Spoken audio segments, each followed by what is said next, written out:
Hello, people of Earth, and hello, Murray Griffin. Hello, Francisca Curran. How are you doing? Really well, thanks. It's been a very interesting week, hasn't it? It has indeed. And what in particular caught your eye this week? Well, the most interesting thing in the world of climate and sustainability news this week that caught my eye is that the High Court of Australia will see its first climate case in just a few weeks. And so, in this case, the coal mining company Mac Energy is challenging a previous New South Wales court ruling that overturned an approval for an expansion of its Mount Pleasant coal mine. And more specifically, this case, at the heart of it, it explores whether emissions associated with coal produced at a coal mine, or at the Mount Pleasant coal mine specifically, can be linked to local climate impacts. The other thing that I thought was particularly interesting is that the Federal Environment Department has released a series of templates for supplier environmental sustainability plans. So this will apply to large procurement of any federal agency where they are required to then include these templates in tender documents for certain types of goods. Yeah, that's going to be a really interesting one. I mean, we tend to think of government departments and so on exercising power through legislation, but many of them can also exercise power through their purchasing choices. And now this Yes, is sort of that's right. starting to be formalized in a way that means many companies that are tendering for quite large government projects will have to explicitly talk about sustainability issues. What caught your eye this week? Well, two things stood out for me. So, one was a really interesting EPA report that came out in Western Australia.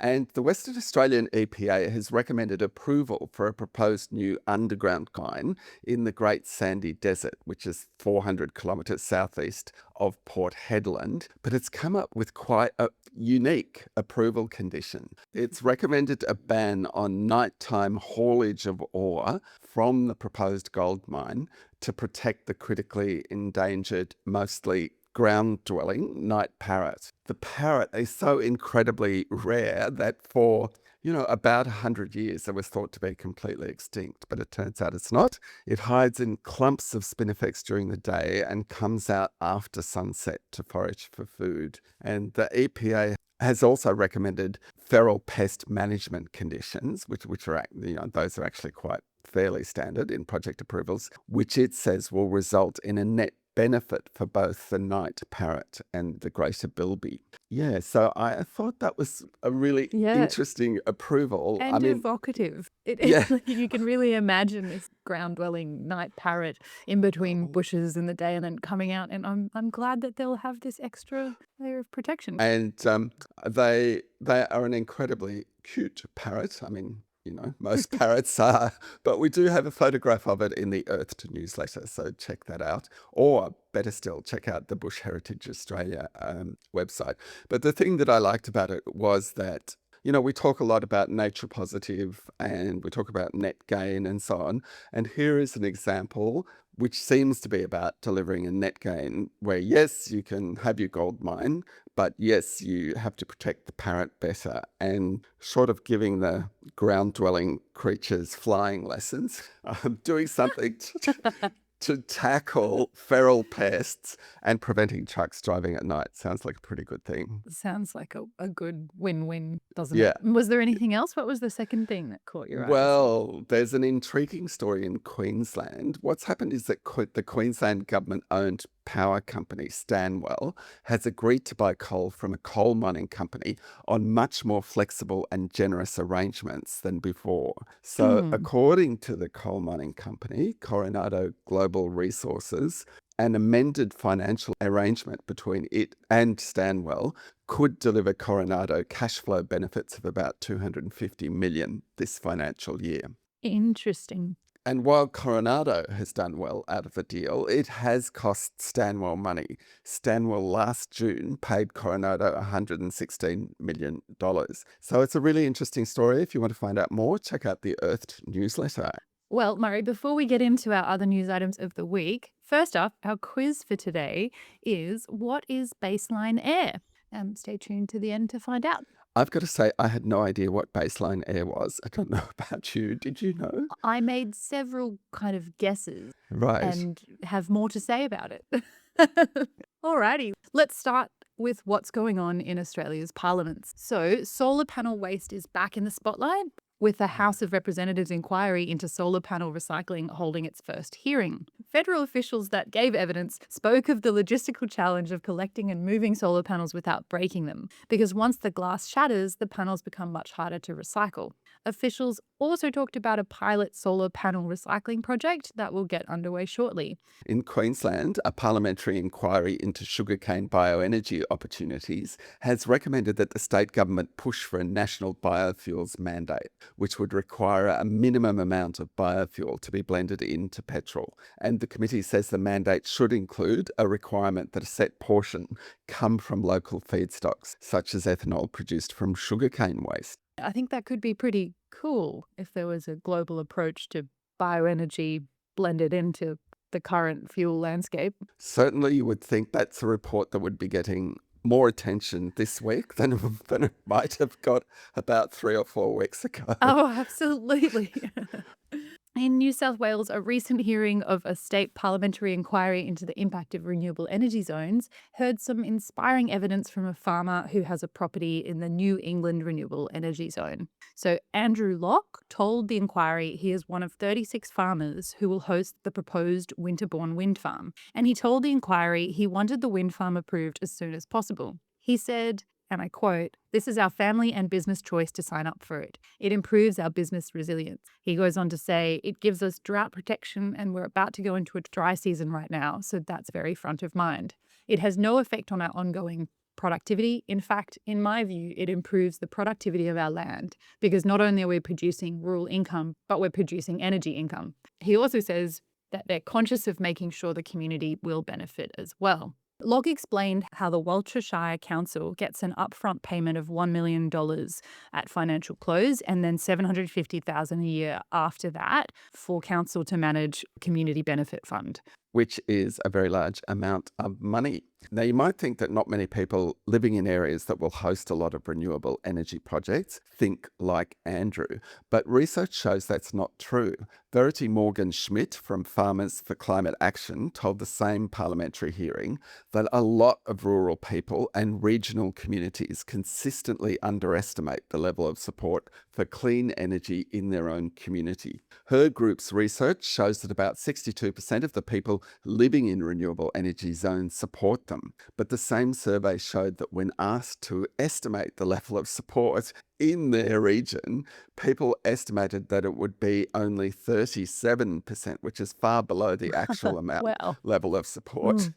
So people are really underestimating just how strong the support is for clean energy and for local clean energy. I think that just also points to how important it is to ask people and to have that information and not to Yeah, assume, so we exactly. can know that we're on the same page. Still on committees, a New South Wales Parliamentary Select Committee on Proposed Energy from Waste Facilities is conducting hearings in Parks today and tomorrow.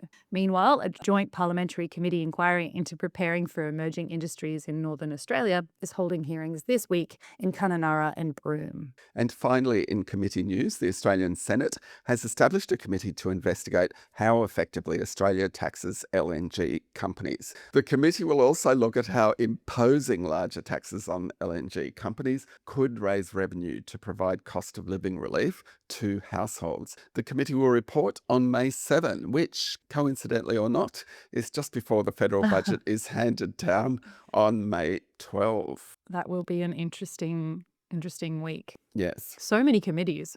I know.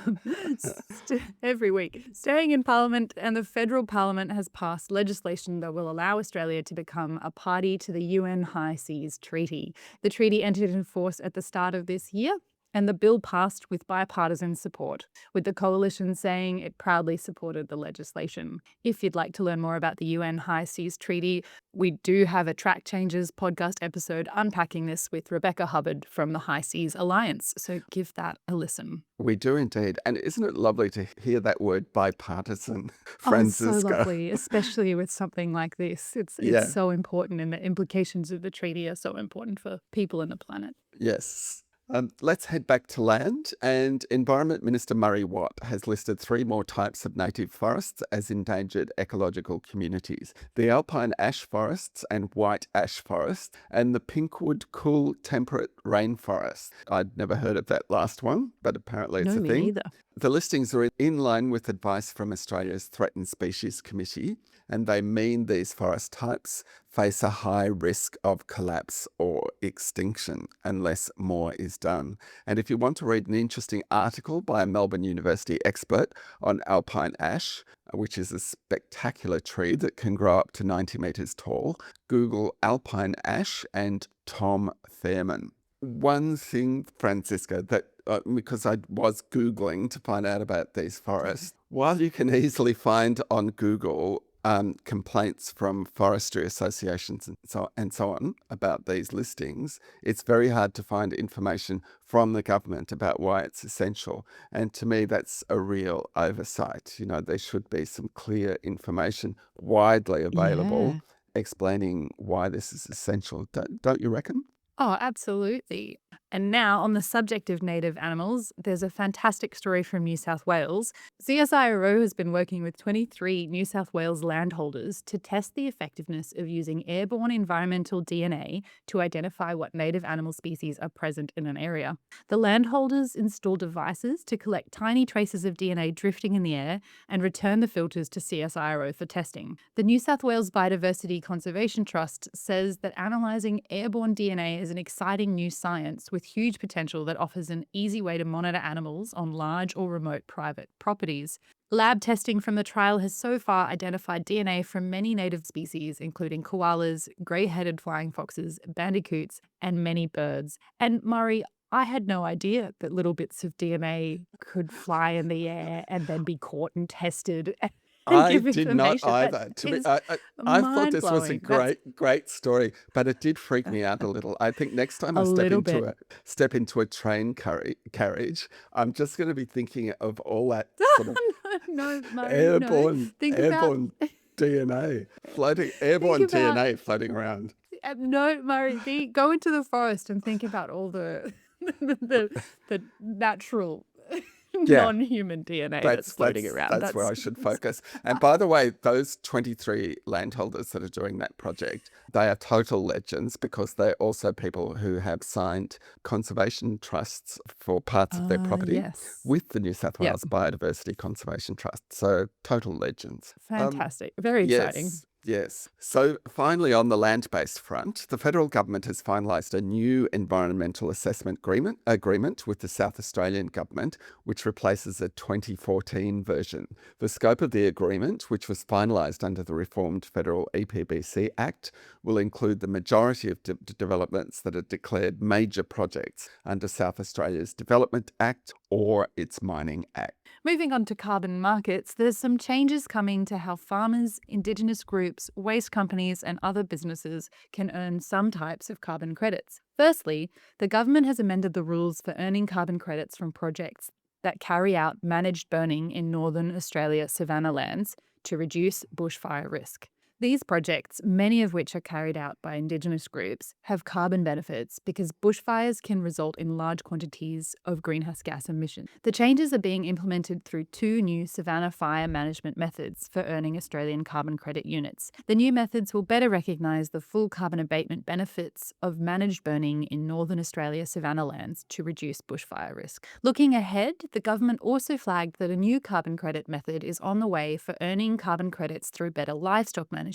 The method will take into account the use of methane-reducing feed additives. The government also confirmed that work is underway on an updated alternative waste ACCU method that will divert more mixed solid waste from landfill, which will mean landfills will emit less methane. Those are quite exciting developments. They sort of Very. empower Indigenous groups more and properly reward them for the work that they do to manage or to prevent bushfire risk in savanna lands. It also, those emerging methods are going to help farmers sort of enter into the mix as well and contribute more to the abatement task as well as the waste industry. So exciting to see those on the It is really horizon. exciting.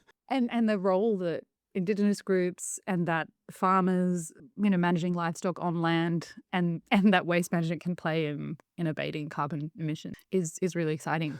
It is very exciting, although things, I must say, still happen too slowly in terms of getting carbon credit methods out the door. But anyway, I know that's the work is happening there. Yeah, I think industry's been waiting a while for some of these changes to happen, but you There's been a lot of interest in electric trucks lately, and the Australian Renewable Energy Agency has awarded a $25.3 million grant to New Volt to help it start building a fast charging network for electric trucks. New Volt will build 3 fast charging hubs for electric trucks along major freight corridors in Melbourne's western suburbs.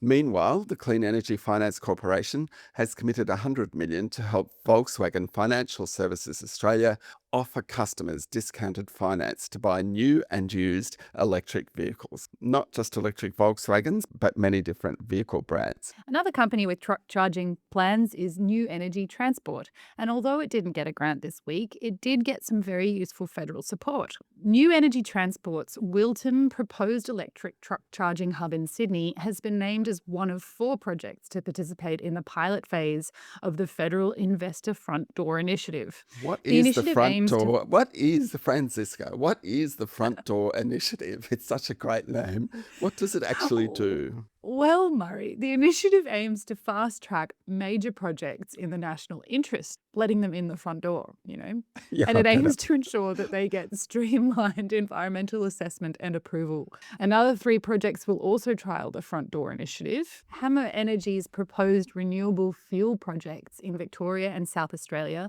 will convert plantation forestry residues into low carbon methanol, which is used to make chemicals as a fuel component. Ardia Resources' Kalgoorlie nickel project in Western Australia could produce 30,000 tonnes of nickel and 2,000 tonnes of cobalt a year for 40 years. And the Murchison Green Hydrogen project in Western Australia will make green ammonia and will consist of wind and solar farms, a desalination plant, and a green hydrogen production facility. So those are some of the projects that are coming through the front door. Well, indeed. Well, let's hope it pays off for them. Back to funding, and IP Group Australia and the Clean Energy Finance Corporation are jointly backing a climate catalyst fund to support Australian companies that are developing innovative technologies to cut emissions in heavy industry. IP Group Australia is contributing 30 million, and the CEFC is contributing 20 million. Most people won't have heard of IP Group Australia, but it's already backing some developers of very innovative technology, including Hysata, which is developing the world's most efficient hydrogen electrolyzer. Now, there's been a lot of talk for a long time about Australia establishing a critical minerals strategic reserve, which could buy, stockpile, and trade in critical minerals. The reserve is supposed to bolster the security of global supply chains in these essential minerals. Those plans have now come to fruition. New legislative amendments give Export Finance Australia powers to secure supplies of critical minerals, selectively stockpile them, and sell them. According to Export Finance Australia, the aim is to position Australia as a trusted and stable partner in high-value, vulnerable supply chains. The New South Wales Independent Planning Commission has approved a request by Delta Power and Energy to consolidate its Chain Valley coal operations. The consolidation extends the mine life by 2 years to the end of 2029. Coal from the mining operations is transported by conveyor belt to the Vales Point power plant. Meanwhile, the Independent Planning Commission has also approved Spark Renewables' 800 megawatt Dinawan solar farm, proposed for a site near Jerilderie, which is within the Southwest Renewable Energy Zone. The Dinawan solar farm will generate enough renewable energy to power about 142,000 homes. The New South Wales government has placed on exhibition the environmental impact statement for the Lake Lyell pumped hydro scheme proposed for a site near Lithgow. The project could store up to 3,080 megawatt hours of energy and generate at 385 megawatts for 8 hours or at 440 megawatts for 4 hours. The project proponents are Energy Australia and EDF Power Solutions Australia.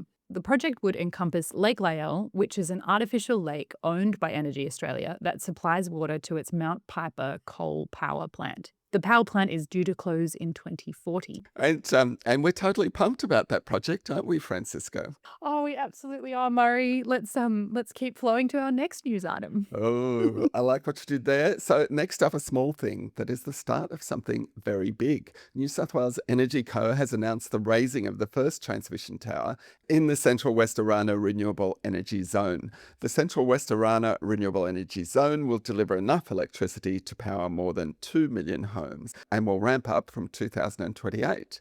The RES, as it's known, is expected to attract up to 25 billion in private investment and is forecast to support about 1,850 direct construction jobs and about 930 operational jobs. The RES is also delivering 128 million in community and employment benefit program grants to the region, with more than 72 million already awarded. More funding will flow over the coming decades through fees paid by energy generators that connect to the RES network. In Victoria, the state's Auditor General has released a new report on the program that was put in place to assist workers, businesses, and communities affected by the state government's decision to end native timber harvesting at the start of 2024. Of the workers made redundant after the decision, 87% are now in new employment or have retired.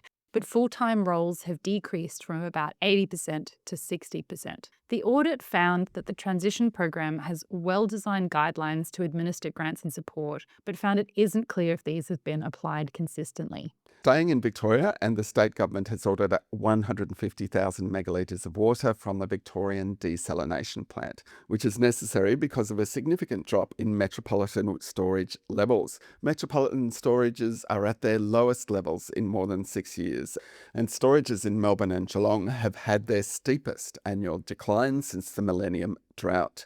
The Victorian desalination plant can provide up to 1/3 of Melbourne's annual water demand, and it's located about, I'm going to say, about 12 kilometres from where I'm currently recording this. Oh, So, wow. yeah. Maybe you could go and say thank you for your service. Yes. And the last item for Victoria, construction has started on the SEC's Delburn wind farm near the Latrobe Valley.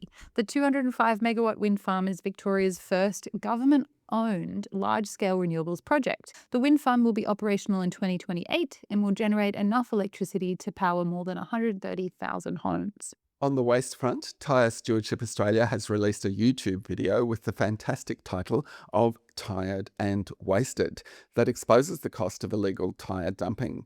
The video shows how rogue tyre operators charge consumers and businesses for responsible disposal, then dump tyres illegally. Tyre Stewardship Australia says participation in the National Tyre Stewardship Scheme needs to be made mandatory for all tyre businesses to stamp out rogue operators. Currently, the scheme is only voluntary. It sounds like the makers of that YouTube video have a similar sense of humour to us, Murray. They do indeed. I love In that title. Yeah. Oh, it's great.